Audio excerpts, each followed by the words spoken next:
ഇത്ര ദേഷ്യക്കാരനാണെന്ന് കെട്ടിച്ചുവിടുമ്പോൾ നമുക്കറിയത്തില്ലായിരുന്നു. ഓ, അപ്പൊ കുറ്റം എന്റെ മോന്റേതായോ? അങ്ങനെ എത്ര പാവമായിരുന്നെന്ന് അറിയാവോ? നിങ്ങളുടെ മോള് വന്നതിന് ശേഷം എത്ര ദേഷ്യക്കാരനായിരുന്നു. രാജേഷ് ആവശ്യമില്ലാതെ തല്ലിയുണ്ടല്ലോ. ആ ഭർത്താക്കന്മാരായ ഭാര്യമാരെ അടിച്ചെന്നൊക്കെ ഇരിക്കും. നിങ്ങളുടെ ഭാര്യ തല്ലാറില്ലേ? അവര് തിരിച്ചടിക്കൂ? അല്ല, ഈ രഥം നിങ്ങളെ ചാടി ചവിട്ടുന്നൊന്ന് ആലോചിച്ച് നോക്കി.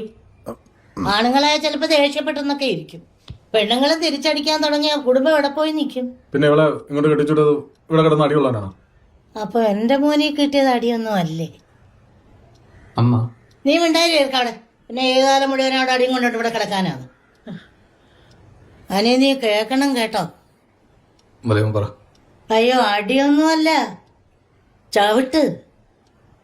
ചവിട്ടെന്ന് പറഞ്ഞ എന്റെ ദൈവമേ, ഒരു മനുഷ്യനെ ഇങ്ങനെ എടുത്തിട്ട് ചവിട്ടാവോ? ഇവിടുന്ന് ചവിട്ട് കൊണ്ട് എന്റെ ചെറുക്കം വീണതങ്ങ് ഗീതയുടെ പറമ്പിലോ.